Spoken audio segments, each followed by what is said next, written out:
Bom dia, turma. Boa tarde, boa noite. É, Hoje a gente vai continuar nossas matérias da disciplina de proteção e higiene radiológica. Hoje a gente vai falar de limites de doses equivalentes. Essa matéria ela é referenciada por uma lei, uma portaria da Anvisa, que é a portaria 453, de 1º de junho de 1998. Nessa portaria estão todas as diretrizes que falam do serviço de proteção radiológica. E vou disponibilizar para vocês essa portaria, né, quem quiser já olhando aí na internet, mas eu vou mandar no grupo. É uma lei que todos os profissionais da área de radiologia têm que ler, porque ela que fala sobre como a gente deve trabalhar, como a gente tem segurança no nosso trabalho, e dessa lei que foi extraídos aqueles princípios básicos da radiologia, que a gente já conversou em aulas anteriores. Então, quais são esses princípios? A justificação, a otimização, a limitação de dose e a prevenção de acidentes. Os limites de doses equivalentes, que é a nossa matéria de hoje, ela está inserida aqui no princípio da limitação de dose. E esses valores de limitação de dose devem ser respeitados para que o indivíduo que trabalha, o indivíduo que é exposto, tenha segurança e não sofra aqueles efeitos biológicos que a gente discutiu na última aula. Então, esses limites, eles por muitos anos foram estudados e determinados. Então, vamos lá. Primeiro, a gente tem que voltar lá nos conceitos de dose equivalente e dose efetiva. Então, o que é a dose equivalente? É a quantidade de dose absorvida por um tecido. Então, lembrando que a dose absorvida ela é um valor X. Dose equivalente é aquele valor considerando aquele fator de qualidade, ou seja, que tipo de radiação a gente está trabalhando que multiplica o valor da dose absorvida. Por exemplo, raio-x é o valor da dose absorvida por 1. Então não muda nada. Mas, por exemplo, se fosse uma radiação alfa, teria que multiplicar o valor de dose absorvida por 20, que é um outro tipo de radiação. Então, dose equivalente é isso. E o que é a dose equivalente efetiva? Ou dose efetiva? É a soma ponderada das doses equivalentes de todo o corpo, considerando o tecido. Então, tem aquele outro fator lá que se multiplica também, dependendo da sensibilidade que ela tem de sofrer ionização dessa radiação ou não, tem um valor. Então, essa que é a dose efetiva. Essas doses limites são baseadas nessas doses equivalente e efetiva para considerar, através das medidas, até onde a gente pode ou não ser exposto. Então, vamos lá. Conceitos básicos que a gente tem que entender para entender quais são as doses equivalentes. Tem uma nomenclatura que vocês, quando estiverem procurando na literatura, lendo artigo, resolvendo questão de concurso, processo seletivo, a gente vai ver recorrentemente. E essa sigla são IOE, que é o indivíduo ocupacionalmente exposto. Quem é indivíduo ocupacionalmente exposto? É o profissional da radiologia, é o técnico em radiologia, é o tecnólogo em radiologia, é o biomédico, é o médico radiologista, intervencionista que trabalha com hemodinâmica, é o enfermeiro da hemodinâmica, é o técnico de enfermagem, enfermeiro que atua ali no serviço de tomografia. Esses são indivíduos ocupacionalmente expostos e para ele tem um determinado valor de dose equivalente, a dose limite equivalente. IDP é um indivíduo público. Quem é esse indivíduo público? Aquele vizinho da clínica, hospital, trabalha com radiologia, aquele paciente, aquele acompanhante do paciente que leva o paciente para fazer o exame. Esse é o indivíduo público e para ele também tem uma dose pré-estabelecida. E o paciente em si, que vai ser exposto com radiação para exames diagnósticos, uma tomografia, um raio-x, uma cintilografia, né, um PET scan, e pacientes que estão em tratamento, que fazem uma radioterapia, qualquer desses tratamentos que envolvam radiação. Então, esse também a gente deve considerar quando a gente está falando de doses, né? Então vamos lá. Primeiro, o IOE. Essa daqui vai ser a mais comum da gente estar trabalhando. Que o IOE, o indivíduo ocupacionalmente exposto, ele tem uma dose efetiva anual que não deve exceder 20 milisievert. E essa dose pode ser uma média dos 5 anos consecutivos, sendo que nenhum desses 5 anos não pode exceder 50 em nenhum ano. Então, o que quer dizer? Vamos supor que a gente tem uma pessoa que trabalha há 5 anos no serviço de radiologia. Esse ano, ela teve uma exposição de dose de 10. Aí, ano que vem, ela vai ter uma exposição de 30. A média excedeu os 20? Não excedeu, então ainda é aceitável. Mas, se em algum desses anos de 50, desses anos não exceder 50 milisievert, aí isso não pode. Aí o trabalhador tem que tomar algumas providências em relação a esse trabalhador aí. Então, é uma média anual dos 5 anos, por exemplo, a pessoa pode ser exposta nesse período de 5 anos até 100 millisieverts. Não precisa ser 20 todo ano, né? Não pode exceder 50. Então, qual é a dose efetiva anual do indivíduo ocupacionalmente exposto? 20 millisieverts. Sendo que não pode exceder 50 no período, nenhum dos anos, um desses 5 anos aí não pode exceder 50, se a gente for considerar a média. Dose equivalente efetiva, aí a gente já está falando, na verdade a gente estava falando da dose equivalente efetiva, mas tem a dose equivalente para cada órgão, que também nessa portaria 453 é pré-estabelecido. Por quê? Membros, que a gente chama aqui das partes externas, né? As partes externas, braços e pernas, que são mais expostas, por quê? Porque quando tem aquele capote de chumbo, por exemplo, que é um EPI que a gente pode usar, não cobre os membros. Até porque também ia atrapalhar o profissional de trabalhar, então ele não cobre. Então, esses membros, é aceitável uma dose maior, de 500 milisievert anual. Cristalino, que é essa região aqui do olho aqui, ela é mais sensível à radiação, então tem um valor limite até um pouco maior, que é 150 milisievert. Não pode passar disso, é muito importante, por quê? Porque existe uma doença chamada catarata e ela pode ser radioinduzida, ou seja, a radiação pode levar a catarata. Esse cristalino aqui ele fica opaco, né? Então a pessoa começa a enxergar como se estivesse vendo através de um vidro embaçado, como se tivesse chuva ou poeira no vidro. E isso aí é o cristalino da pessoa que desenvolveu uma doença chamada catarata. Por isso que também é um valor que tem que ser controlado, porque é uma região mais sensível. Nesse primeiro caso, porque é mais exposto, e nesse segundo caso aqui, porque é mais sensível. Mulheres grávidas. Mulheres grávidas podem ou não podem atuar na área de radiologia?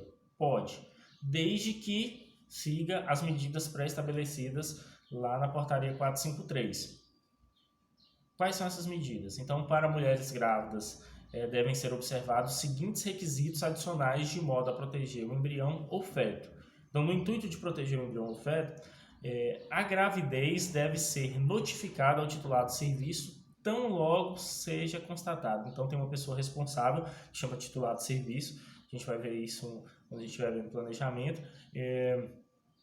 Esse titulado de serviço, se tiver uma funcionária que descobriu gravidez, tem que tomar algumas atitudes, e por isso que ele deve ser o primeiro a ser informado. 2. As condições de trabalho devem ser revistas para garantir que a dose na superfície do abdômen não exceda 2 millisieverts durante todo o período restante de gravidez, tornando pouco provável que a dose adicional no embrião o feto não exceda 1 milisievert neste período, que é o período da gravidez. Então, esse titular de serviço ele vai ter que tomar algumas atitudes. Por exemplo, ele pode afastar ela para um serviço secundário ou outro serviço primário, por exemplo. Aquela profissional ela atua no raio-x ou na mamografia ou na tomografia, e aí ela descobriu uma gravidez e tem a possibilidade de transferir ela para o setor de ressonância que não envolve radiação. Então ele pode fazer isso. Ou ele pode diminuir a jornada de trabalho dela, ela continuar trabalhando com raio-x, com tomografia, mas diminuir a jornada de trabalho. Ou então fornecer em tempo integral proteção, que é o capote que vai cobrir o abdômen. No intuito de que, naquele período, não exceda 2 milisievert a exposição do abdômen dela, e com isso não exceda de 1 milisievert para o feto. Esses valores são importantes, principalmente para quem quer prestar concurso ou processo seletivo, cai bastante esses valores aí que a gente já vem falando. E no caso da grávida, ela, como profissional, ela não pode exceder 20 anual. No período da gravidez, no abdômen não pode ser mais que 2, para que não passe de 1 o que o feto ou o embrião está recebendo. Então essa aqui, a legislação fala isso aí em relação a mulheres grávidas. Menores de 18 anos. Menores de 18 anos, segundo a portaria, não podem trabalhar com raio-x diagnóstico. Não pode trabalhar em setor de raio-x, mamografia, tomografia, menores de 18 anos, exceto em treinamento. Então, se é um estagiário, se é alguém que está participando de um programa de treinamento para ali futuramente assumir uma vaga, ele for menor de 18 anos, tutoriado por algum profissional que seja já o titular do serviço, ele pode. Então, ele dá na modalidade estagiário. Então, ele vai ter entre 16 e 18 anos, ele vai estar no estágio de treinamento profissional e as exposições devem ser controladas de modo que não excedam também alguns valores. E quais são esses valores? Importante guardar. Para o estagiário ou em treinamento, que seja menor, a dose anual não pode exceder a 6 milisievert. Cuidado, vamos supor que lá fala assim, que o estagiário não pode exceder 6. Errado, seja o estagiário menor de 18 anos. Se for um estagiário maior de 18 anos, não tem problema, segundo a legislação. Aí às vezes pode cair alguma pegadinha nisso aí, se for uma questão de prova, por exemplo. Mas assim, na prática, o que é? Anual, ele não pode exceder a 6 milisievert. No caso do cristalino, na extremidade, que são membros, né, braços e pernas, não pode exceder 150 e nem 50 milisievert para o cristalino. É proibido a exposição profissional de menores de 16 anos. Então, mesmo que seja estágio de treinamento, menor de 16 anos não pode. A portaria é só entre 16 e 18 na modalidade treinamento ou estagiário. Tá. E o público em geral? O público em geral, as exposições normais de indivíduos desse público, né, do público em geral, decorrente de todas as práticas, devem ser restringidas de modo que a dose efetiva anual não exceda 1 milisievert. Então, essa dose anual, para o público em geral, que é aquela pessoa que visita a clínica, o acompanhante, o vizinho, não pode exceder. E esses valores, como é que eles são medidos? Por que tem esses valores? Então, locais onde tiveram acidentes nucleares, tipo Chernobyl, Fukushima, lá foi monitorado entornos de termoelétricas nucleares, por exemplo, tem Angra, no Rio de Janeiro, tem as usinas de Angra, usina termonuclear, então aquele envolto lá das usinas é medido para que a população que passa ali perto não seja exposta a modo que exceda essa dose anual. Então, esses são estudos que a gente fala populacionais, estudos epidemiológicos, assim, não são estudos, não é igual o profissional que ocupacionalmente envolvido ali, que tem um dosímetro que vai medir mensalmente, anualmente o valor, né? Mas o público em geral, esse valor é importante, não pode exceder a 1 milisievert anual. E o paciente? O paciente, para o paciente, a gente não tem um valor pré-estabelecido. A legislação não fala desse valor pré-estabelecido. Por quê? Para o paciente vai valer o princípio da justificação, não o princípio da limitação. Então, para o paciente, a exposição médica deve resultar em um benefício real para a saúde do indivíduo e ou para a sociedade, tendo em conta a totalidade dos benefícios potenciais em matéria de diagnóstico ou terapêutica que dela decorram em comparação com o detrimento ao que pode ser causado pela radiação do indivíduo. Então, é o custo-benefício, né? Aquela radioterapia vai trazer benefício, vai curar o câncer que poderia matar a pessoa, mesmo que tenha os malefícios, os efeitos colaterais da radioterapia. Então, justifica usar doses ilimitadas até o ponto que o paciente, que seja justificado no paciente. Aquele exame de diagnóstico vai descobrir ali se o paciente tem, por exemplo, um apendicite, que vai permitir que faça um procedimento e salve a vida do paciente. 1, 2, 3 tomografias é justificável? Então, o que justifica o paciente é esse princípio aí, que o bem vai ser maior que o malefício, né? Então, não há nenhum limite estabelecido para o paciente, então vale o princípio da justificação, não o princípio da limitação. E o que ultrapassa o limite? Então, vamos supor que você está trabalhando lá no seu serviço e aí chega lá que o dosímetro nesse ano seu deu 30 milisievert e o limite anual é de 20, como a gente viu. Então, o que é feito primeiro? Primeiro vai olhar os últimos anos lá e vai fazer na média dos 5 anos, mesmo que nesse ano tenha dado 30, se na média dos 5 anos, vamos supor lá, deu 90 nos 5 anos, então deu menos de 20 por ano. Então, você ainda continua atuando. Agora, se ultrapassar isso, ou se naquele ano deu mais que 50, que é o que não pode, o limite anual não pode passar 50, mesmo que a média dos 5 anos atrás tenha 20, aí, primeira coisa, afasta o profissional e acompanha ele com exames. Primeiro, na verdade, o que a segurança do trabalho vai fazer é investigar. Porque vamos supor, o meu dosímetro caiu dentro da sala de radioterapia, ou caiu dentro da sala de tomografia e ficou ali durante 10 procedimentos. Então ele vai estar alterado por uma não conformidade que não foi a minha exposição, e sim um acidente que expôs o dosímetro. Mas vamos supor que eu estava com o meu dosímetro sempre lá no peito, não teve nada disso. Então eu sou afastado e vai me acompanhar com exames e para ver se eu não tenho nenhum dano aparente e posteriormente eu retornar ao serviço. Então é isso que é feito. Aqui tem uma tabela da CEN, que é um órgão que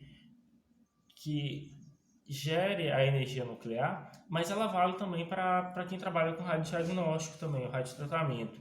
É a mesma portaria. E aqui estão os valores de dose efetiva, né, que é a dose por corpo todo, e a dose equivalente para cada órgão. Então, anualmente, o indivíduo ocupacionalmente exposto 20 millisieverts, só lembrando que pode ser uma média dos 5 anos, não excedendo 50 millisieverts naquele ano. Então, é 20 para o corpo inteiro. Para a população em geral, 1 milisievert anual. Dose equivalente. Para os membros, para extremidades, é 500, não se aplica aqui para um indivíduo público. Para a pele também é 550 para o público em geral, 150 para o cristalino para o indivíduo ocupacionalmente exposto e 15 para o indivíduo em geral, para que ele não tenha esses efeitos da radiação. Então, essa tabela daí é importante vocês saberem mesmo, decorarem, porque isso aí acompanha no dia a dia, porque são as doses que a gente tem que saber que a gente pode ou não estar exposto. Vamos pegar nosso relatório de dosímetro, ver que a gente está seguro porque a gente não está excedendo aquelas doses. E também é importante para a gente gerenciar, vamos supor que a gente gerencia a equipe, conhecer se nossa equipe está sendo exposta de uma forma aceitável, ou também tomar medidas para quando não tiver uma não conformidade do serviço, tomar medidas para reduzir essa exposição. Então essa limitação ela está aí inserida pela legislação da Anvisa, que é a portaria 453 de 1998, e ela que vocês têm que dar uma olhada depois, decorar mesmo esses valores, entender como cada indivíduo tem que se portar em relação a essa radiação. E aí no fórum a gente vai discutir um pouco isso, resolver algumas questões. Quem tiver dúvida, traga para a gente. Aí eu vou disponibilizar também a portaria lá para todo mundo assistir. Então, muito obrigado e até a próxima aula.